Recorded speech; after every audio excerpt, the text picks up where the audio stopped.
बोलिए प्रशांत मूर्ति आचार्य श्री शांति सागर छाणी महाराज की। बोलिए संत शिरोमणि आचार्य श्री विद्यासागर जी महाराज की। बोलिए परम पूज्य आचार्य रत्न श्री ज्ञान सागर जी महाराज की। बोलिए परम पूज्य आचार्य श्री भारत भूषण जी महाराज की। बोलिए परम पूज्य आचार्य श्री के सागर जी आचार्य श्री समय सागर जी महाराज की। परम वंदनीय आर्यका श्री दृढ़वती माता जी की। आप सभी बहुत पुण्यशाली है, सौभाग्यशाली है, क्योंकि परम पूज्य आचार्य श्री भारत भूषण जी महाराज श्री का पावन सानिध्य प्राप्त कर सम्यक ज्ञान का विकास कर रहे हैं। महाराज श्री की भावनाएं देख करके लगता है कि निश्चित रूप से आचार्य शांति सागर छाणी महाराज की परंपरा में ये उदीयमान नक्षत्र हम सभी के जीवन में निश्चित रूप से हम सभी को जीवन को प्रकाशित करेंगे। शिविर की बात प्रतिदिन मेरे पास पहुंचती है, चाहे वो प्रातः काल का शिविर का समय हो, चाहे दोपहर के शिविर का समय हो, और चाहे रात्रि के समय अर्थात शाम के समय बच्चों का शिविर का समय हो।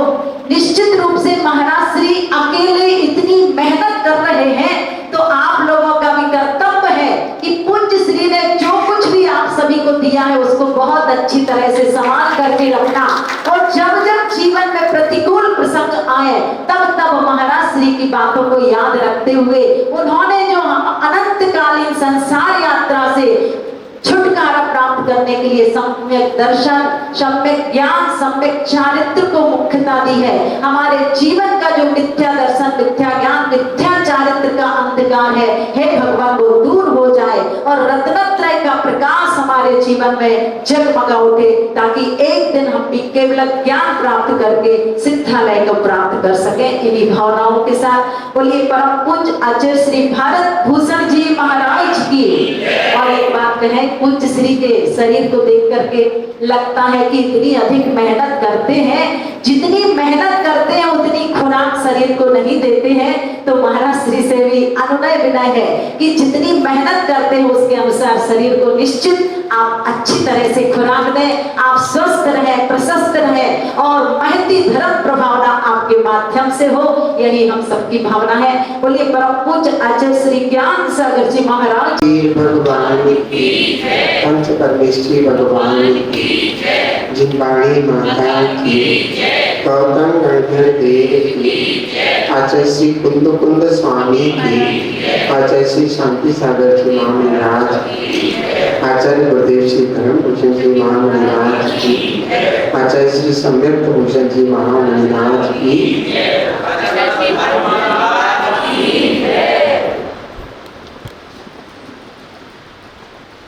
भव्य आगमन आज आप देख रहे होंगे पूरी श्रृंखला, ये पूरी चीज गुड़ी स्थान आपको दिख रहा है। ये वही चार्ट है जिसके माध्यम से आप गुड़ी स्थान सीखेंगे। बहुत सरल में है, एक कोड नंबर है, ऊपर नीचे जाने के कौन से गुड़ी स्थान से ऊपर ऊपर रहेंगे तो पू लिखा हुआ है ऊपर के लिए, नी लिखा है नीचे के लिए। नीचे जाएंगे तो जैसे इसमें दे रखा है, ऊपर जाएंगे तो 5 7 और नीचे जाएंगे तो 3 2 1, ठीक है ना। तो ऐसे डायरेक्ट किस गुण स्थान से किस गुण स्थान में जा सकते हैं, पूरा कोड नंबर है। और ये आपको लिखने की जरूरत नहीं है, इसके लिए हम आपको पूरा पेज देंगे ये वाला, जिसमें आप आराम से समझ में आ गए, आराम से इसमें जहां जहां मैं जैसे कहूंगा सुविधा के अनुसार इसमें अपना वो लगा लेंगे। क्योंकि ये बहुत एकदम लिखेंगे उल्टा सीधा भी लिख लोगे, ऐसा बन नहीं पाएगा पूरा पेज पर। तो हमने हमारे जो सिद्धांत भैया हैं उन्होंने पूरे पेज को क्या कर दिया, फोटो स्टेट कर दिया, और ये पूरा का पूरा छोटे रूप में आपको दिया, तो आप ले सकते हैं इसको।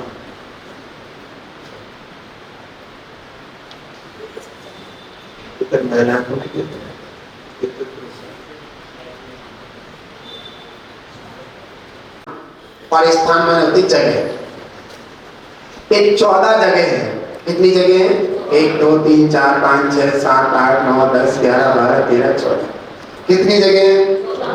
ये 14 जगह हैं। तो ये 14 स्थान हो गए। क्या हो गए? जीव के जैसे परिणाम होंगे वैसा स्थान बनेगा। नहीं ऐसे नहीं। अगर मिथ्यात्व परिणाम है तो कौन सा स्थान बनेगा? पहला स्थान मिथ्या दृष्टि। साधन परिणाम है या समित मिथ्यात्व, ये सब चीजें हम आपको बताएंगे बहुत अच्छे से।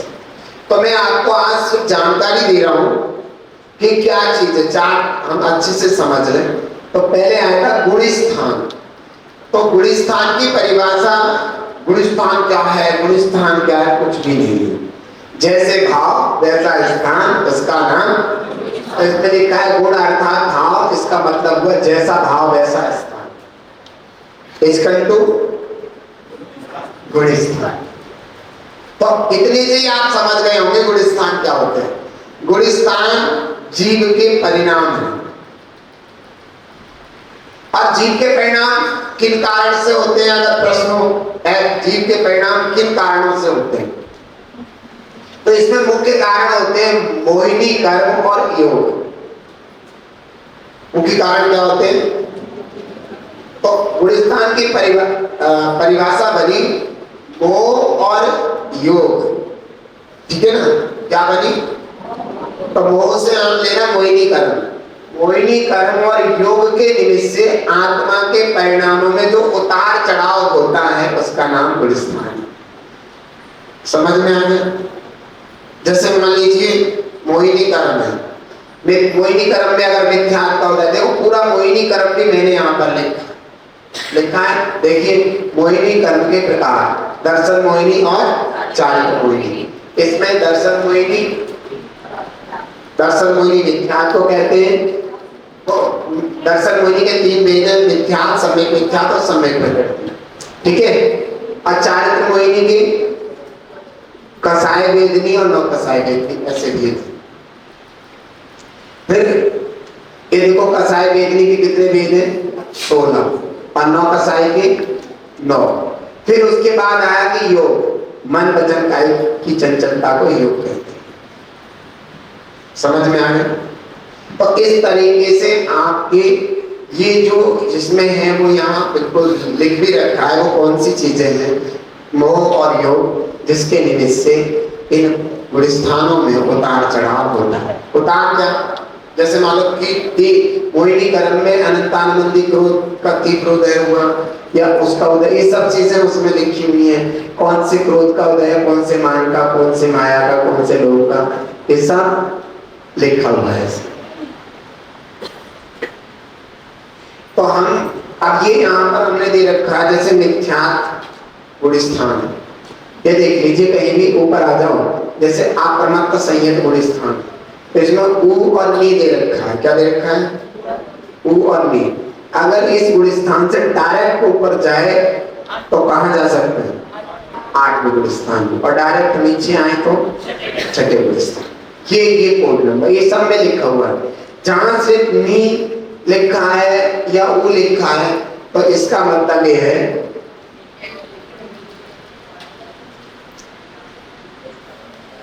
ठीक है। जैसे हाँ, जहां ऊ और नी लिखा हुआ है तो वहां तो ऊपर नीचे जाने के लिए, और जहां जैसे नी लिखा है तो नीचे आने के लिए ये ऊपर नहीं जा सकते। समझ में आई? जहां केवल नी लिखा है ना तो नीचे आ सकते, ऊपर नहीं जा सकते।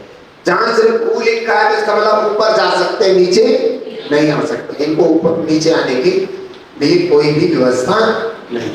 तो ये सब कोड नंबर है।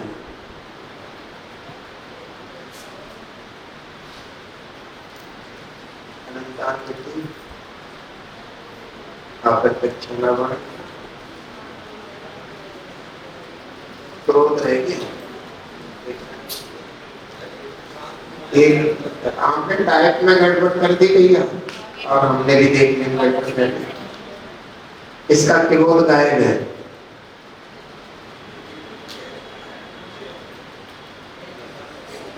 ख्यान का आ गया ना, एक प्रत्यक्ष ख्यान का आ गया ना भाई।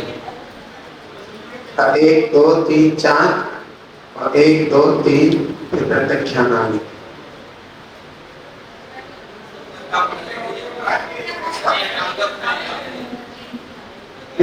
इसका क्रोध मान माया लो, यहाँ देखो जो है यहाँ पे क्रोध रहेगा, अप्रत्यख्याना वर्ण। और ये भैया ये तो गड़बड़ सी हो गई। अच्छा, और ये देखो यहाँ अप्रत्यख्याना वर्ण और प्रत्यख्याना वर्ण ऐसा।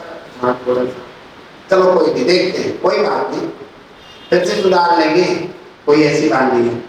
क्योंकि आवरण भी यहाँ पर आ रहा था, प्रत्यख्याना वर्ण और अप्रत्यख्याना वर्ण, तो ये चलो और सुधार लेंगे। तो ये हम चलो आज ही सही कर लेते, समझ में आ गया? तो ये हम भी समझ लेते, जैसे अनंतानंदी क्रोध, अनंतानंदी मान, अनंतानंदी माया, अनंतानंदी लोभ, ये तो ठीक है। लेकिन यहाँ आएगा अप्रत्यख्याना वर्ण, अप्रत्यख्याना वर्ण क्या आएगा? अप्रत्यख्याना वर्ण आएगा। तो सबसे पहले आएगा अप्रत्यख्याना वर्ण क्रोध। तो अप्रत्यख्याना वर्ण क्या होता है? आ माने किंचित, प्रत्यख्यान माने त्याग, और आवरण माने पर्दा। थोड़े से त्याग पर भी पर्दा हो, अर्थात थोड़ा भी त्याग ना होने दे, अर्थात देश विरत ना होने दे। नहीं आई समझ में? इसका मतलब क्या हो गया? थोड़े से त्याग पर भी पर्दा डाले, पूरा तो बिल्कुल भी नहीं होने देगा, थोड़ा सा भी त्याग ना होने दे, अर्थात एक देश संयमाचरण नहीं होने दे। समझ में आ गया? नहीं आई? अब प्रत्यख्यान आवरण, अप्रत्यख्याना वर्ण, समझ में आ गया? नहीं आ रहा? अ जमा प्रत्यख्यान जमा आवरण, अप्रत्यख्याना वर्ण। अब नहीं आ रही समझ में? ये बात मुंडी नहीं लाते, हमें क्यों देख रही? अरे हमें बताओगे तब तो हम समझ में नहीं आई, फिर बताएंगे।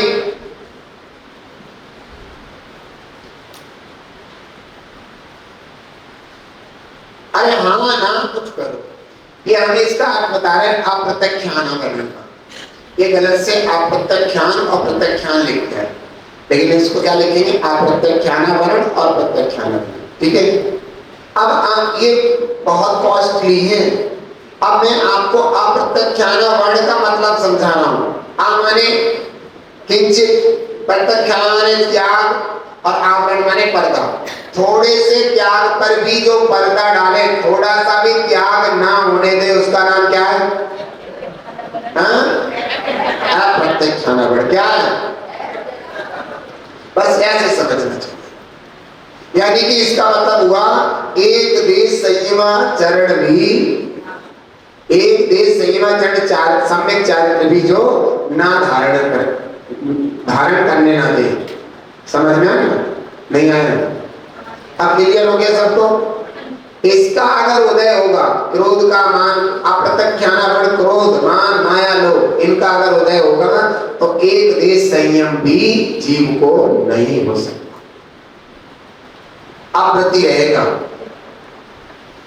एक देश प्रति भी नहीं हो सकते, पूर्ण देश तो, सर्वदेश तो बहुत बड़ी बात है। अब चलते हैं प्रत्यख्याना वर्ण। इसका मतलब है प्रत्यख्यान माने त्याग और आवरण माने पर्दा। पूर्ण त्याग पर पर्दा डाले, इसके रहते हुए एक देश चारित्र तो हो जाएगा, लेकिन पूर्ण चारित्र नहीं हो सकता। समझ में आया? क्या आ गया? प्रत्यख्यान माने त्याग, आवरण माने पर्दा। पूर्ण त्याग पर जो पर्दा डाले, अर्थात मुनिराज नहीं बनने दे, महाव्रती मुनिराज नहीं बनने दे, महाव्रतों को धारण ना होने दे, तो उसका नाम क्या है? प्रत्यख्याना वर्ण। ठीक है? इसको थोड़ा सुधार देखें, कोई बात नहीं, थोड़ा हो ही जाता है, इतना बड़ा काम करते हैं तो थोड़ा बहुत तो हो ही जाता है। अब बेचारे बहुत दुखी हैं सिद्धांत भैया के, हमने महाराज जी को 10 बार दिखाया, पर बड़ी भावना थी कि बिल्कुल स्पष्ट ही होगा। देखो कहां से हमने दर्द देखे ही इसी में देखते रहे, इसको ही करते रहे, इसको देख रहे हैं। क्षमा चाहते हैं आपकी मेहनत समझ में आए? हाँ ठीक है भैया, तो आप समझ गए।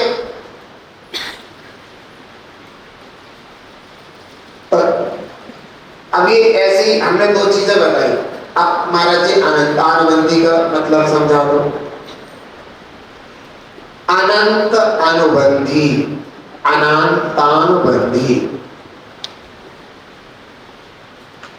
इस कसाय में क्रोध मान माया लोग किसी का उदय होने पर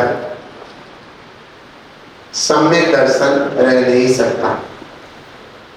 ये बाकी की नीचे की वाली कसाएं हैं, प्रत्यक्षानावरण, प्रत्यक्षानावरण, संजनन, नौ कसाय, इनको बल प्रदान करती है। क्या करती है? ताकत देती है। समझ में आए? कौन सी कसाय ताकत देती है? अनंतानुबंधी। अगर इस कसाय में से किसी का भी उदय होगा तो सम्यक दर्शन हो नहीं सकता। एक ऐसी भयंकर कसाय है, ठीक है। और चारित्र में क्या करती है? चारित्र का क्या नुकसान करती है? कि बाकी कसायों को मजबूत बनाती है। क्या करती है? बल प्रदान करती है, मजबूत बनाती। कैसे? मैं बताता हूं। एक कोई व्यक्ति निहत्था लड़े तो इतना नुकसान नहीं पहुंचा सकता। उसी के हाथ में अगर बंदूक या तलवार दे दे तो वो बहुत ज्यादा नुकसान पहुंचा सकता है। समझ में आए? निहत्था आदमी एक बार में एक व्यक्ति को चोट पहुंचाएगा। अगर उसके हाथ में बंदूक या तलवार देखे तो कितने लोगों को चोट पहुंचाएगा, कितने लोगों को मृत्यु के घाट उतार देगा। समझ में आ गया? नहीं आई समझ में? तो ये अनंतानुबंधी हथियार प्रदान करती है। किसको? बाकी कसाई को। चारित्र में यह नुकसान करती है ये चीज। इसमें जीव के जो चारित्र गुण है उसमें क्या घात करती है? क्योंकि ये सब जो कसाएं हैं चारित्र गुण का नुकसान करने वाली है। किसका? जितनी भी ये कसाएं हैं ये चारित्र गुण का नुकसान करने वाली है। तो ये क्या करती है? उन कसायों को मजबूत बनाती। जाओ लड़ो, में बैठा। क्या क्या कहती है? लड़ो, इसके जीवन का नाश कर दो, इसे भगवान नहीं बनने देना। जाओ, मैं बैठा, पकड़ो, ले जाओ हथियार, ले जाओ बंदूक। नहीं आई समझ में? आई नहीं, बिल्कुल भी नहीं आई। अनंतानुबंधी कसाय बाकी कसाय को मजबूत बनाती है। इसका उदय रहेगा, बाकी कसाय ताकत पर बल प्रदान होता है उनके लिए और वो मजबूत होता है। ये चारित्र में नुकसान करती है अनंतानुबंधी। और सम्यक दर्शन का क्या नुकसान करती है? इसके रहते हुए सम्यक दर्शन हो नहीं सकता। समझ में आया? जब तक अनंतानुबंधी कसाय का उदय है तब तक सम्यक तो नहीं हो सकता। मिथ्यात्व का उदय नहीं है और अनंतानुबंधी कसाय का उदय तो भी सम्यक तो नहीं हो सकता। नहीं आए समझ में? मिथ्यात्व का उदय ना हो और मात्र अनंतानुबंधी क्रोध मान माया लोभ में से किसी का भी उदय हो तो सम्यक तो रह नहीं सकता। देखो, मिथ्यात्व का भी उदय नहीं आया और तो भी सम्यक तो नहीं। किसकी वजह से? अनंतानुबंधी। इसलिए इस अनंतानुबंधी को दो मुंह वाला कहते हैं। क्या कहते हैं? दो मुंह वाली कसाई कहते हैं। दो मुंह वाली इधर सम्यक का भी नुकसान कर रही है और इधर चारित्र का भी नुकसान कर रही है। सम्यक का क्या नुकसान कर रही है? सम्यक को प्रकट नहीं होने दी। और चारित्र का नुकसान कर रही है? बाकी कसायों को मजबूत बना रही है जिससे कि चारित्र की हानि। समझ में आया? अप्रत्यक्षानावरण कसाय क्या करती है? क्या करती है अप्रत्यक्षानावरण कसाय? माने किंचित, प्रत्यक्षान माने त्याग, आवरण माने पर्दा। थोड़े से भी त्याग पर पर्दा डाले, अर्थात एक देश व्रतों को भी न होने दे, उसका नाम है अप्रत्यक्षानावरण कसाय। अर्थात एक देश संयम चरण सम्यक चारित्र को भी ना होने दे। तो सर्वदेश को कहां होने देगी जब एक देश को ही नहीं होने देगी?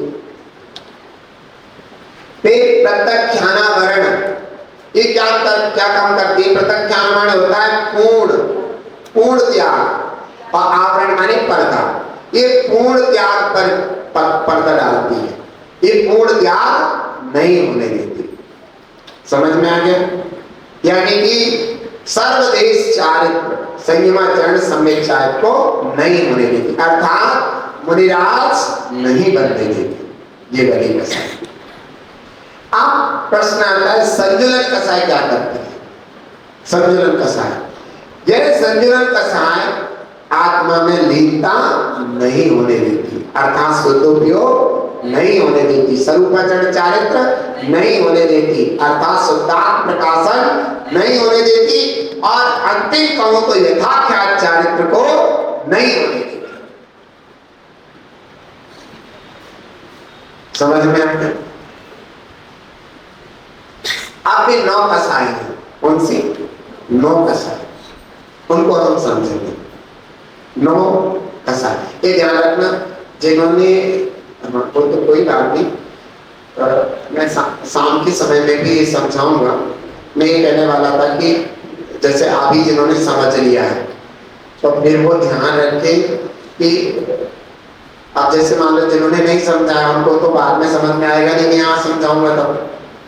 अब आपको ये सारी चीजें समझा दी मैंने आज, कल को तो दोबारा समझाऊंगा नहीं, कल को तो हम यहाँ आ जाएंगे कैसे उतार चढ़ाव हो रहा है, क्या स्थिति बन रही। अब प्रश्न उठता है 9 कसाई क्या करती है? 9 माने 9 है तो 9 नहीं है, 9 माने किंचित लेना, थोड़ा मिनी। 9 माने क्या लेगी? 9 का मतलब क्या निकालेंगे? हालांकि ये 9 है गिनती में, तो भी 9 का मतलब यहां क्या निकालेंगे? किंचित, किंचित कसाई। क्या क्या कहा? किंचित कसाई।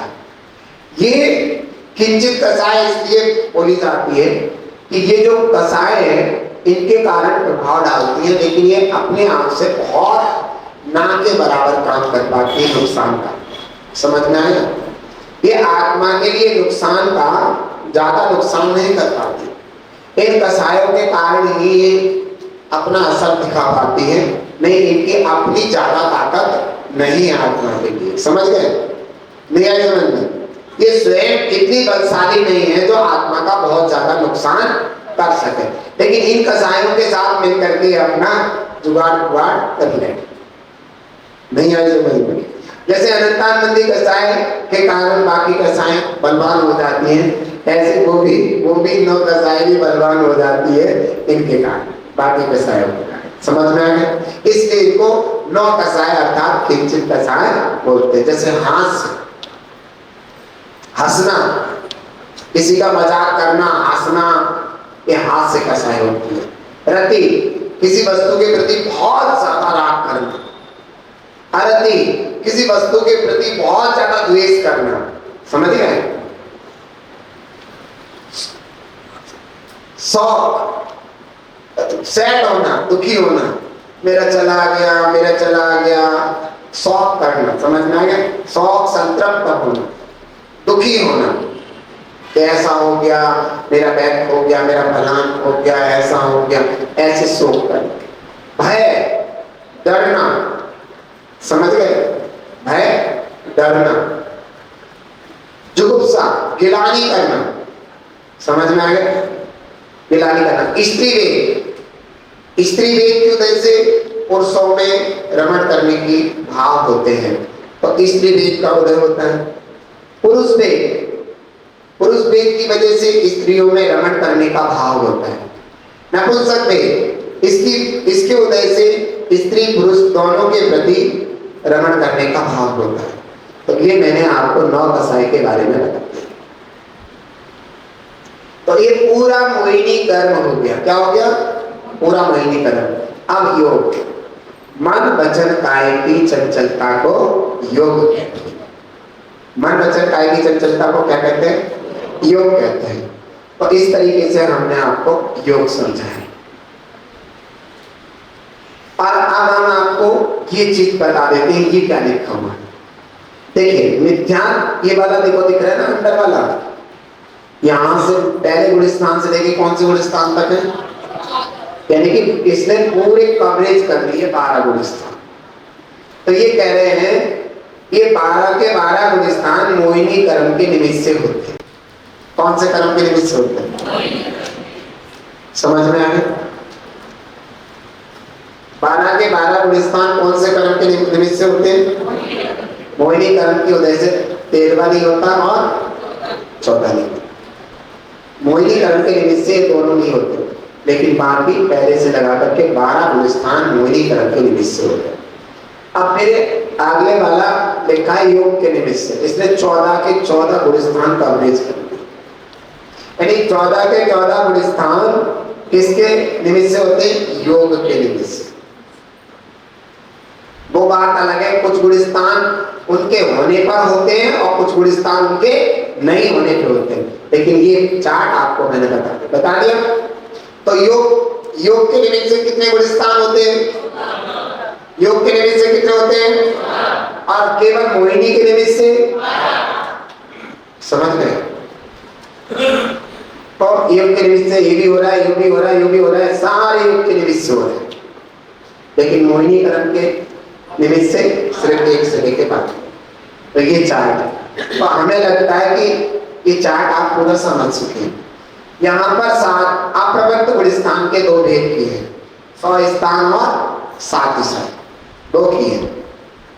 तो आपको मैं बहुत अच्छी खुशखबरी बता दूं कि जो मुनिराज करते हैं ना, 6ठे 7वें गुलिस्तान में झूलते रहते हैं, देखा आपने, सुना है? नहीं सुना? तो वो 7वें गुलिस्तान के इसमें पहुंचते हैं।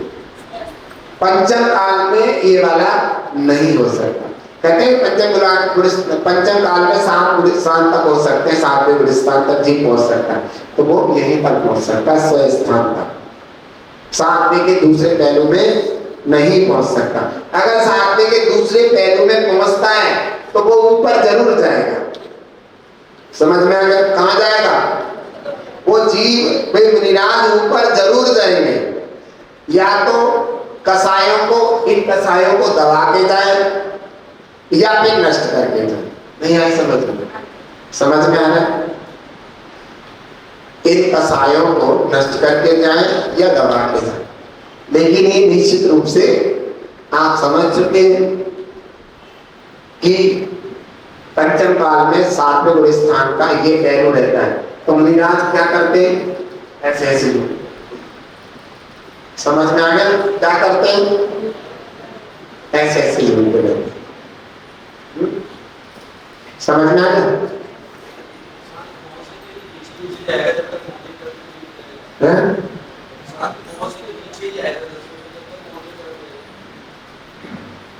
हाँ,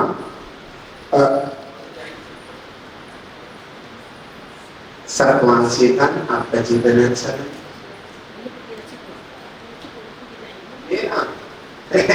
मैं तो मस्ती हूँ जी। हाँ, अभी माता जी भी आई, वो भी बोल रही थी, तो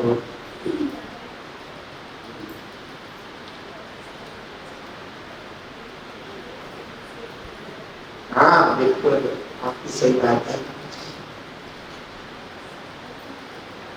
वो माता जी ने बता दिया मुझे, और मैंने बता दिया भैया को कि वो अच्छे से, हाँ, और यही था जब माता जी को अच्छे से उसके बारे में विषय में पता है, तो मैंने कुछ कहा ही नहीं, माता जी को पता है बल्कि को को ही नहीं, ठीक, सबको आशीष, हाँ ठीक है, अपनी आत्मा का जरूर ध्यान रखें।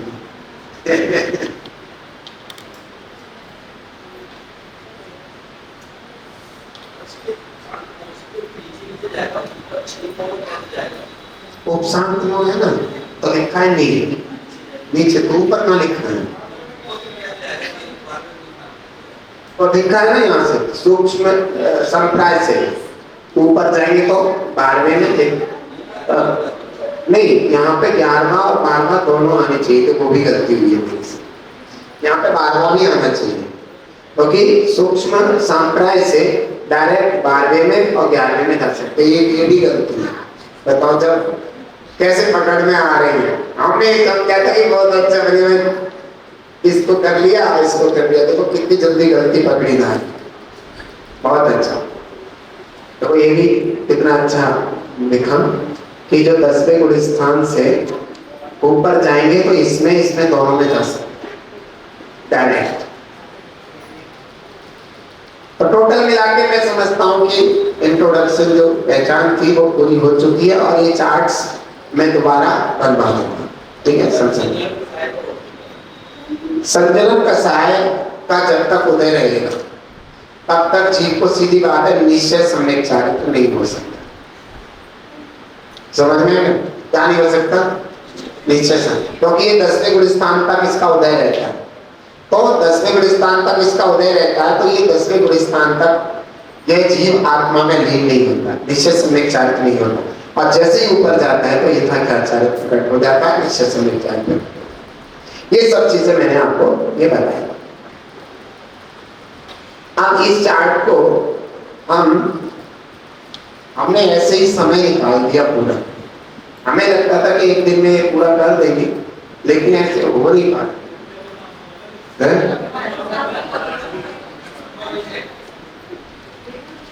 तो ये सब चीज आप समझ गए तो कहते हैं हम हैं तो क्या करना है, और आज ही इसको समझाएंगे। आप देखिए, बोलो पंच परमेष्टि भगवान की।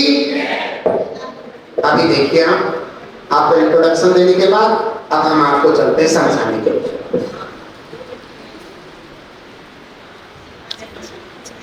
आप ध्यान देना, यहां से निगाह आपकी कहीं भी चूक ना जाए, एक विशेष ध्यान देना। चलते हैं गुण स्थानों के उत्तर। मैंने आपको बताया था गुण स्थान किसे कहते हैं? गुण माने परिणाम, स्थान माने जगह। जीव के जैसे परिणाम होंगे मोह और योग के निमित्त से, समझ गए? तो लिखा है मोह से मोह नहीं करो, वो योग के निमित्त से आत्मा की परिणामों में जो उतार चढ़ाव होता है, हीना दिखता होती है, अच्छे बुरे परिणाम होते हैं। समझ गए? समझ में आ गया? अच्छे बुरे परिणाम होते हैं, उसके कारण गुण स्थान बनता है। पहला नंबर गुण स्थान का नीचे से चलेगा, ये सबसे निम्न क्वालिटी का गुण स्थान है। संसार के अधिकतम जीव मिथ्या गुण स्थान में पाए जाते हैं। कौन से में पाए जाते हैं? संसार के अधिकतर जीव मिथ्या गुण स्थान में पाए जाते हैं। तो ये मैं आपको चलता हूं समझाने के लिए। तो सबसे पहला गुण स्थान है मिथ्या गुण स्थान, ठीक है। अब आपको पता है कि मिथ्या गुण स्थान, जो मिथ्या गुण स्थान वर्ती जीव है, यहाँ इस गुण स्थान में इसको मिथ्यात्व का उदय रहता है। क्या रहता है? अब मिथ्यात्व का उदय रहने के कारण यह जीव सम्यक दृष्टि नहीं होता। समझ में आ गया? इस गुण स्थान में अनंतानंदी कसाय का भी प्रतिभ्र उदय रहता है। समझ में आ गया? अनंतानंदी कसाय का और बाकी कसाय का भी उदय रहता है। समझ में आ गया? तो मैंने आपको बता दिया कि आप इससे समझ रहे हैं, तो ये पूरा मिथ्यात्व का भी और ये सब प्रॉपर्टीज इसमें रहती है। समझ गए? योग भी रहता है, ये सारी की सारी कसाएं इसमें हो सकती है, सब कुछ हो सकता है। ये जो है मिथ्यात्व गुण स्थान। आपको पता है मिथ्यात्व गुण स्थान में जीव मिथ्या दृष्टि होता है। क्या होता है? मिथ्या दृष्टि होता है। ये जीव बड़ा भयानक होता है। जीव की इससे ज्यादा पतित अवस्था हो नहीं सकती, इससे ज्यादा गिरा हुआ इंसान या जीव नहीं हो सकता। ये सबसे गिरा हुआ इंसान होता है मिथ्या दृष्टि जीव। समझ में आ गया? यह मिथ्या दृष्टि जीव अगर डायरेक्ट यहां से ऊपर जाएगा, अगर डायरेक्ट ऊपर जाएगा तो चौथे गुण स्थान में डायरेक्ट जा सकता है। क्यों? अच्छे भाव बनाकर। इतना समझ, कैसे भाव बनाकर? जब इसका चढ़ाव होगा, कहते ना उतार और चढ़ाव, जब इसके परिणाम अच्छे होंगे और चढ़ाव होगा तो डायरेक्ट कौन से गुण स्थान में जा सकता है? चौथे में और पांचवें में और सातवें गुण स्थान। समझ में आ गया? समझ में कौन कौन से गुण स्थान में जा सकता है? चौथा, पांचवा और सातवां। ऐसे एक गुलिस्तान में जा सकता है। अब मैं कहूं कि ये चौथे में कैसे जा सकता है? अगर इनको इस वाले गुलिस्तान बढ़ती मिथ्या दृष्टि जीव को सम्यक दर्शन होता है, क्या होता है? और ना देशव्रत है ना महाव्रत है, समझ गए? ना वो देशव्रती है ना महाव्रती है, और एकदम सम्यक होता है, तो कहां जाएंगे? चौथे गुलिस्तान।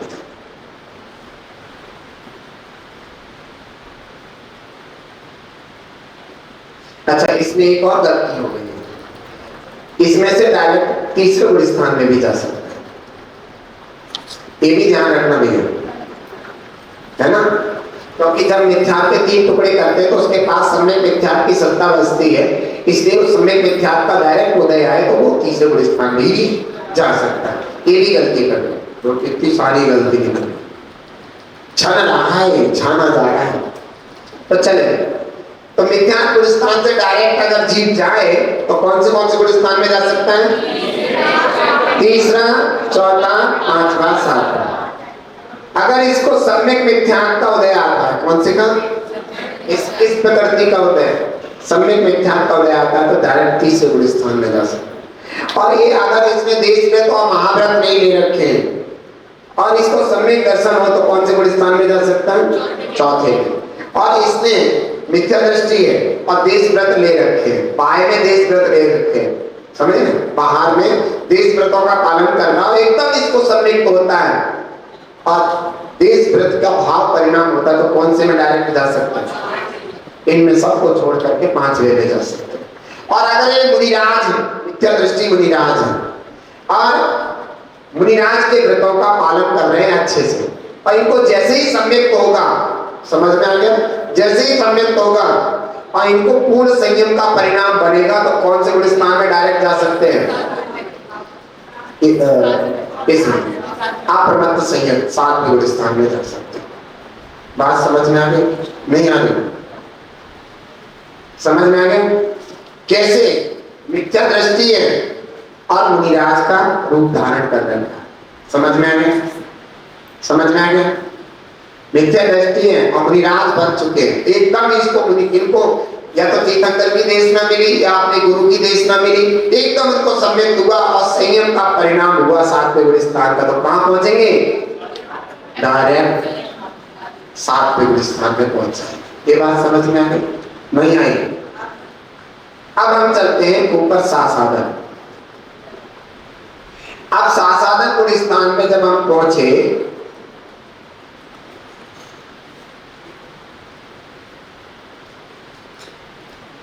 हाँ, तो जब हम सासाधन गुलिस्तान में पहुंचे तो हमने क्या देखा कि सासाधन गुलिस्तान में नीचे तो जा सकते लेकिन ऊपर नहीं जा सकते। सासाधन गुलिस्तान से कहां जा सकते हैं? नीचे। मिथ्यात्व गुलिस्तान में तो जा सकते हैं लेकिन ये ऊपर नहीं जा सकते, इनके लिए ऊपर जाने के लिए कोई एंट्री नहीं। अब हम चले तीसरे सम्यक मिथ्यात्व गुलिस्तान में। अगर यहाँ है, हम अगर यहाँ हैं और अगर हम यहाँ बैठे तो ऊपर जाएंगे तो कौन से गुलिस्तान तक जा सकते हैं? सिर्फ चौथे में जा सकते हैं, ऊपर किसी भी नहीं जा सकते। हाँ, अगर नीचे गिरेंगे तो पहले में जा सकते, दूसरे में भी नहीं जा सकते। ये नियम कानून होते हैं परिणामों की अपेक्षा। अब चलते हैं हम कौन से में? अविरत सम्यक गुलिस्तान। इस गुलिस्तान में सम्यक दृष्टि जीव होता है और इस गुलिस्तान में कैसा जीव होता है? ना तो सम्यक दृष्टि होता है और ना मिथ्या दृष्टि। ना तो पूर्ण रूप से सम्यक दृष्टि है ना पूर्ण रूप से मिथ्या दृष्टि है, ये मिक्स परिणाम वाला होता है। अच्छा, एक बार बताओ, मैंने नींबू में खांड मिला दी तो नींबू कैसा होता है?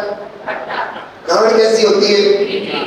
या समझ में, दही में खांड मिला दी, दही कैसा होता है? खट्टा। और खांड कैसी होती है? अब दोनों को मिला करके स्वाद कैसा आएगा? ना तो मीठा ही आएगा ना खट्टा आएगा, कैसा आएगा? मिक्स स्वाद आएगा। तो ये जीव ना तो सम्यक मिथ्यात्व प्रकृति का उदय होने पर ना तो वो सम्यक दृष्टि है और ना ही वो मिथ्या दृष्टि है, और मिक्स परिणाम वाला है। अब हम चलते हैं आगे सम्यक दृष्टि, जिसमें ये ध्यान रखें इस गुलिस्तान वर्ती जीव को सम्यक होता है। कौन सा होता है? क्या होता है? सम्यक दर्शन होता है। सम्यक दर्शन के 3 भेद होते हैं, औपसमिक, क्षयोपसमिक एवं छाया। इसमें से कोई सा भी सम्यक किसी जीव को हो सकता है। लेकिन अविरक्त व्रत यानी विरक्त नहीं है इनसे, पापों से। ये पापों से बिल्कुल पूर्ण रूप से विरक्त, मतलब बिल्कुल भी विरक्त नहीं है। अभी ये जीव ने पापों का त्याग नहीं किया। समझ में आया? पाप 2 प्रकार का, मतलब अगर पापों का थोड़ा त्याग करते तो देशप्रति हो जाते, और पूर्ण त्याग करते तो महाप्रति हो जाते। लेकिन अविरक्त, विरक्त नहीं है किससे? पापों से। ऐसा सम्यक दृष्टि जीव जिसने अभी पापों का त्याग जरा सा भी नहीं किया है, उसको अविरत सम्यक दृष्टि कहते हैं। बात समझ में आ गई? तो अब हम चलते हैं आपको लेकर के देश व्रत। अच्छा, इसमें ऊपर जाएंगे डायरेक्ट तो कहाँ जा सकते हैं? 5वें में जा सकते हैं डायरेक्ट, और 7वें में। इनके लिए भी वही दशा है कि 5वें में अगर इन्होंने देश संयम धारण कर रखा है, समझ गए? या इन्होंने देश संयम धारण किया, देश संयम जैसे ही धारण किया तो कहाँ पहुंचेंगे? 5वें में। और इन्होंने अगर महाव्रतों को धारण किया तो 7वें में पहुंच जाएंगे, वैसे परिणाम देकर के। अब हम चलते हैं देश व्रत। देश व्रत वही वाला, एक देश संयमाचरण सम्यक चारण, समझ गए? ये वाला, इसमें ही आरिका माता जी भी रहती है इसमें। अब ये वाले गुलिस्तान वाले ऊपर जाएंगे डायरेक्ट तो कहाँ तक जा सकते हैं? एकदम 7वें में जा सकते हैं, समझ गए? 7वें में जा सकते हैं, कब? मुनिराज बन करके, ठीक है? और नीचे जाएंगे तो कहाँ जा सकते हैं? 4थे में भी आ सकते हैं डायरेक्ट, 3रे में भी जा सकते हैं डायरेक्ट, 2रे में भी आ सकते हैं डायरेक्ट, और पहले में भी आ सकते हैं, समझ गए? इनके परिणाम गिनेंगे जब तो नीचे आएंगे, नहीं समझ आए? परिणाम गिनेंगे। अगर इनका परिणाम देश व्रत का जो है, देश व्रत का भाव छूट गया, देश व्रती है, मान लो कोई पहली प्रतिमा से लेकर के 11वीं प्रतिमा है, या आरिका माता जी, चुल्लिका है, या कोई भी है, इनके परिणाम देश व्रत के नहीं रहे। एक देश पाप का भी त्याग का भाव उनके खत्म हो गया तो तुरंत कहाँ जाएंगे? अगर सम्यक तो बचा है तो कहाँ जाएंगे? 4थे में। और सम्यक भी नहीं बचा तो इस लायक होंगे तो इस लायक में आ जाएंगे, इस लायक होंगे तो इस लायक आ जाएंगे, और नहीं तो यहाँ सीधे मिथ्यात्वोदय होकर के आ जाएंगे। नवनीत माई, चैन से सोना है तो जाग जाओ, नहीं तो यहाँ से उठकर भाग जाओ। सुनो, ये बहुत स्पष्ट चीजें समझने की कोशिश करें। अच्छा, आप चलते कहाँ पर? प्रमत्त संयंत्र। तो प्रमत्त संयंत्र में क्या होता है? ऊपर जाएंगे तो कहाँ जाएंगे? 7वें। कहाँ जाएंगे? 7वें में जाएंगे। और नीचे आएंगे तो 5वें में भी डायरेक्ट जा सकते हैं, 4थे में भी जा सकते हैं, 3रे में भी जा सकते हैं, 2रे में भी, और पहले में भी जा सकते हैं। अब चलते हैं अप्रमत्त संयंत्र वाले। ये क्या है? अगर ये ऊपर जाएंगे तो कौन से में जाएंगे? 8वें में। और नीचे आएंगे तो 6वें में। समझ में आए? ऐसे ही ये वाले हैं, ऊपर जाएंगे तो कौन से में जाएंगे? और नीचे आएंगे तो, ऊपर जाएंगे तो, नीचे आएंगे तो, अब ऊपर जाएंगे तो 11वें 12वें में कर लिया यहाँ पर 12, और नीचे आएंगे तो 9वें में।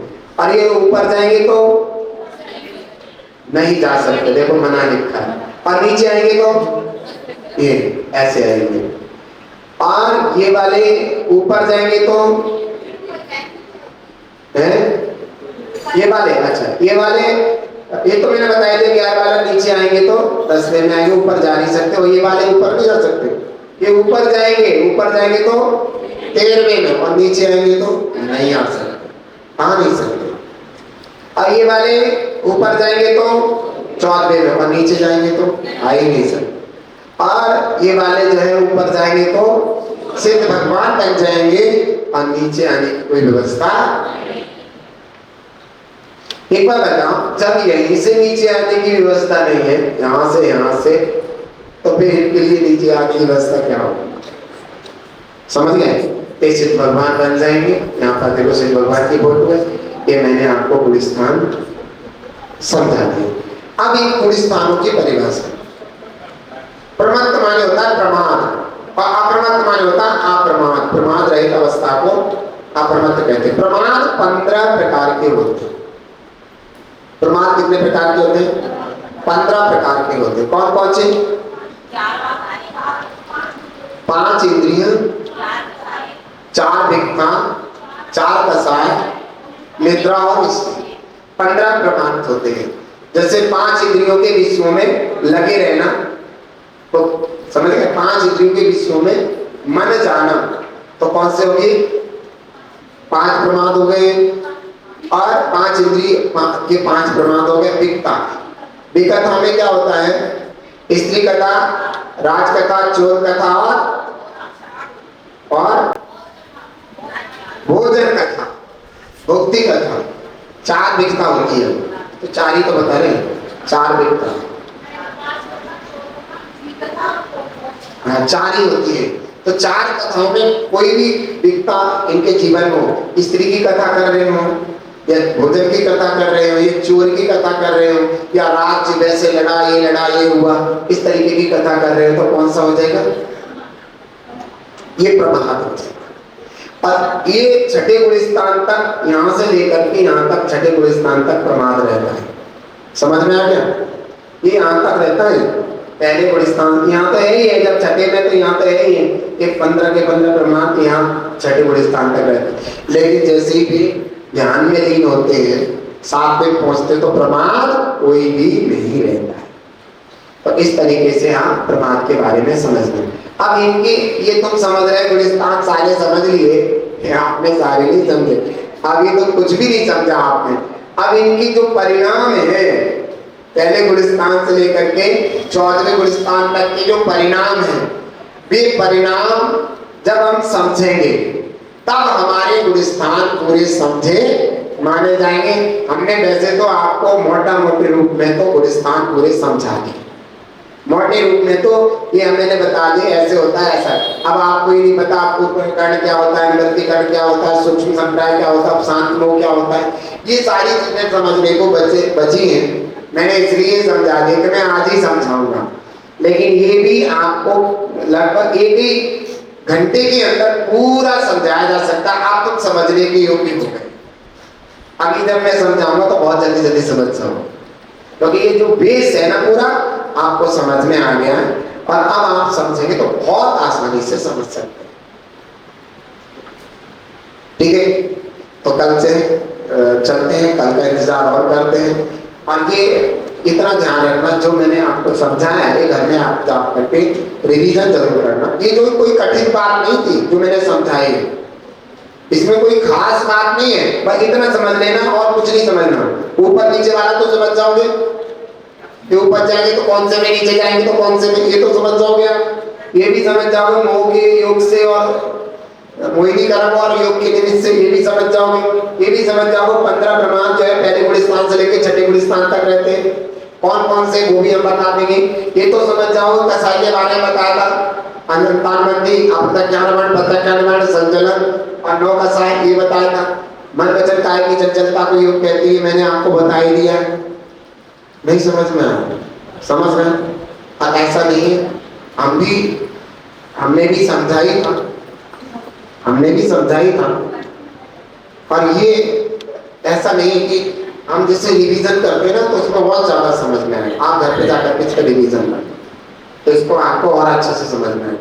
और अच्छे से समझने के लिए हम कल फिर बस समझा देंगे क्या दिक्कत है। हम काहे के लिए, जब हम रोटी भोजन करके आते हैं, खरबूजा खाते हैं, पपीता खाते हैं, काहे के लिए आते हैं? इसी के लिए आते हैं। तो हम और अच्छे से बिल्कुल समझा दें। ये जिबानी भारती तो जकू देते हैं, जो तेरी सरना है सो पावे सुचय, या वाणी के ज्ञान थे सूझे निकालो, सो वाणी मस्तक नमो सदा बिंदियों बुद्धो संगमरी जिबानी माता की